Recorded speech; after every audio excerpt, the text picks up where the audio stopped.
Hello, friends, and welcome back to Malicious Compliance Stories. Wow, sometimes your boss's wife can make your life at work easier. Boss learned his lesson pretty quickly, it seems, and we'll tell you more right after a short pause. So don't forget to subscribe to our channel if you're new here and turn on notifications so you don't miss a new video every single day. Here we go. Boss tells me I need his approval to call someone in on their day off, no matter what time it is. This happened around 20 years ago. I've worked for the same company for nearly 30 years. It's a small beverage company that's filled with salesmen and weekend merchandisers who work the grocery stores. The sales team was 12 account managers who have either Friday, Saturday, or Sunday, Monday off. This required a team of 6 merchandisers to cover this time off and 1 lead position to help and cover time off for the team of 6. I was in the role of that lead position at the time this story happened. My boss, let's call him Ray, was one of the most difficult people in the world to deal with. The merchandisers were paid minimum wage for a very physical job that required a start time of 4:30 a.m., so it was difficult to keep good people. We had people call in sick or not show up all the time. On top of this, everyone that worked there would get yelled at on a daily basis. It really was a harsh work environment. One of the issues I faced in covering for these 6 merchandisers was when more than one person would call in sick. Our territory's large, so it was impossible to cover more than one route because of travel time. Some grocery stores were an hour away from each other, so not only did you need to start early, but you were never going to be able to work more than one route in a day. When 2 or more merchandisers called in, we would ask one of the account managers to work one of their days off to cover the routes. The account managers were paid salary/commission, so they were paid a flat dollar amount when they had to work a day off. My boss, Ray, would always yell at me when I would tell him that I needed to call someone in. His response always boiled down to, "Why are you bothering me with this? Just take care of it." One Sunday, I had 3 merchandisers call in. Remembering my most recent scream session with Ray, I decided on my own to call in 2 account managers and cover the 3rd route myself. The following day, Ray approached me and asked me to come into his office. He then, with spittle coming out of his mouth, yelled at me for over a minute about how I did not have the authority to authorize account managers to work, that I had overstepped my authority, and that going forward I was to call him ASAP when someone needed to come in. All this was just some strange power trip because he was never not going to approve the extra time. So this is what happened the very next weekend. That Saturday, I had 2 people call in. It was 4:45 a.m. and I called Ray's house.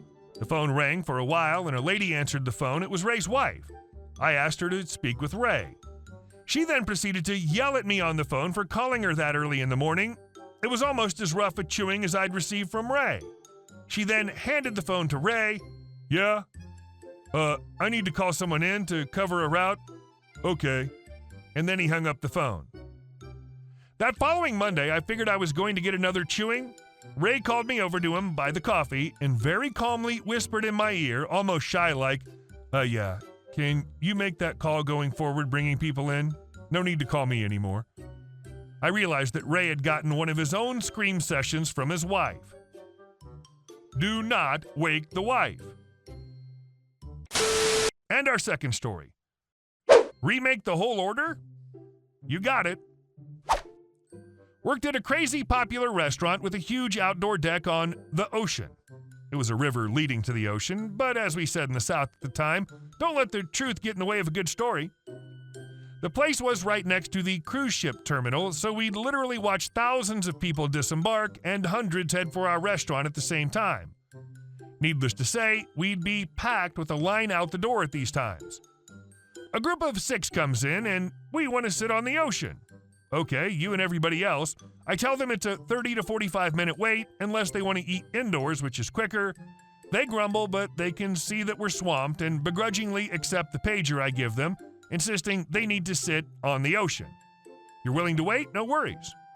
I inform them that ticket times right now are currently higher than normal, being that the cruise ship just dropped off hundreds of people. They say that's fine. Great, hang out over there and I'll buzz you. 20 minutes go by and a younger lady with long and curly red-headed hair from the group approaches me at the front desk, waving the pager around. "Is this thing broken? This thing must be broken. We've been waiting for an hour." No you haven't. We have OpenTable, a reservation system that tracks your status in real time. I spin the computer around and show her that, in fact, you've been here literally 21 minutes. And you're going to have to wait at least 10 to 20 minutes more. She throws a minor hissy fit in front of some other guests in the lobby, but they're definitely not on Team Merida. Back to the waiting area she goes. We get them sat at a picnic table on the front water, prime real estate. It was about 40 minutes from when I quoted her, so I had 5 to spare. The rest of the group is happy with their spot and looks hungry and ready to order. I motion over their server, Leah, and say, "Let's get this order in quickly." Not good enough for her. She again complains that they waited an hour, 40 minutes, and that they should get free appetizers at the very least. Now me, I will always admit a mistake on our part and make it right, but we quoted her, gave her the best table possible, and still came in under time. This is business as usual. But sometimes I'm a nice guy and realize people are hangry, low blood sugar, and need some love. So I ask her, "Have you ever had she crab soup?" She looks bewildered and shakes her head. I said, "I'm going to bring you some she crab soup." The group orders apps and entrees at the same time. Leah asks if they want her to bring it all together. No, they say, "Bring the apps first, then fire the entrees." Leah does just that, and it takes about 20 plus minutes for them to come up. Since we have a problem child, I run the apps personally, put fried green tomatoes, crab cakes, and of course the delicious she crab soup on a tray, run it out to them.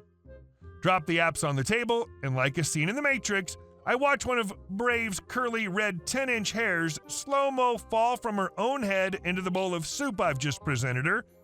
She looks down and freaks the F out. "Your hair is in this soup. This is disgusting. You need to remake this entire order. Y'all, I'm bald. I shave my head every day. You could pluck your eyebrows while looking at the back of my head." As gently as I can, I tell her I watched her own flowing, luxurious lock fall into the soup and insist it's not mine. She's in an outrage, calling me a liar and insisting that I did this on purpose because I didn't like her. She demands I remake the entire order. The rest of the table's uncomfortable, sees she's in a mini rage world and insists it's fine, let's just eat. Me? Nope. "Yes, ma'am," and I scoop everything off the table onto my tray. Apps, beverages, plates, silverware. Let's start over and hopefully we can get off on a new foot. By the way, I mentioned that ticket times were long as the cruise ship just docked, so it may be a while to get a new course of appetizers to you. We'll do our best, as busy as we are. I'll have some new beverages out to you as soon as Leah slows down. I go to the kitchen and tell my slammed sous chef Brian that I need a refire on that ticket. He's a loud and angry dude and initially screams at me, but on the plus side, he's also incredibly vindictive, so when I tell them this one's about sending a message, he smiles and puts the ticket at the end of the line. 2 hours later, the table finished and left Leah a 30% tip. Guess who didn't pay the bill? Worst part of the story, she never got to try the she crab soup. And our last story. I am the owner, and you are no longer welcome here. First of all, this is not my story, but my friend Debbie's. This also happened about 15 years ago, so details may be a bit hazy. Debbie worked the front counter at a local bakery whose specialty was what they called football cakes. It was a basic chocolate cake with the logos of the two teams drawn in icing on it. They made these for the local high school games and some college and pro games. Since the Super Bowl is today, that's what reminded me of this. Debbie worked the front counter while the owner and his kids worked in the back, baking, decorating, etc. The only caveat was you had to order these cakes at least one day in advance, though longer was better. The fridge in the back would get full, so they'd put them in the display case up front with a sign that said, "Reserved, not for sale." One day, a lady came in and asked for a cake for the Iowa Hawkeyes Minnesota Golden Gophers game later that day. I think about 2 hours until kickoff. Debbie asked her what name she'd reserved it under. The lady said no name, but she saw them in the display and could she have one of those? Debbie explained that those were all reserved and unless she'd reserved one, she couldn't have one. The lady blew up and said she needed one right now, and she knew the owner.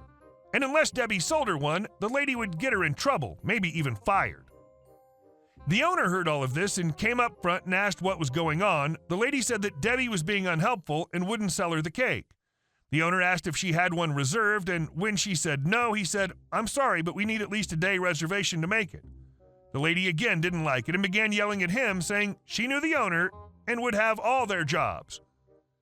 The owner gave Debbie a subtle wink as if saying, "I got this, just play along," and then said, "You know the old codger who owns this place?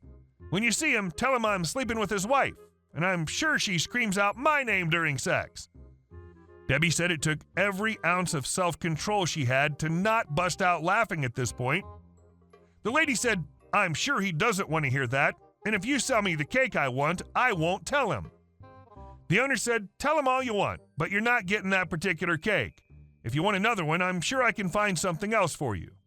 The lady said, "No, I want a football cake. If I don't get one, I'll tell the owner about you two and have you both fired."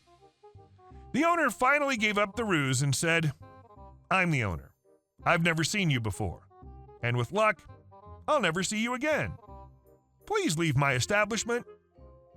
At this, Debbie lost what control she had and burst out laughing.